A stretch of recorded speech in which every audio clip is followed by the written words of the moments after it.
বাড়িতে অনেক দিন ধরে এই সিসেলটি খালিই পড়ে আছে। তো ভাবলাম সব কিছুই যখন পেন্ট করছি এটা কেন খালি থাকবে, তাই বসে পড়লাম রং করার জন্য। তো হ্যালো এভরিওয়ান, আমি ঈশিতা।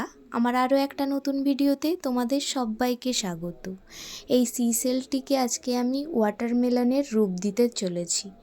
তো ফার্স্টে আমি লাইট পিঙ্ক কালার ইউজ করছি, তারপর ডিপ গ্রিন কালার আর লাইট গ্রিন কালার ইউজ করব। তো আমার এই সুন্দর সুন্দর ক্রাফটের জিনিসগুলো দেখার জন্য অবশ্যই আমার পেজটিকে ফলো করে দিও, আর ইউটিউব থেকে দেখলে একটু সাবস্ক্রাইব করে দিও।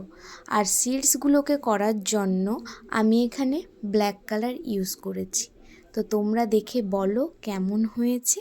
ভালো লাগলে অবশ্যই লাইক কমেন্ট আর শেয়ার করে দিও। দেখা হবে আবার একটা নতুন ভিডিওতে। ততক্ষণ সবাই ভালো থাকবেন। Thank you.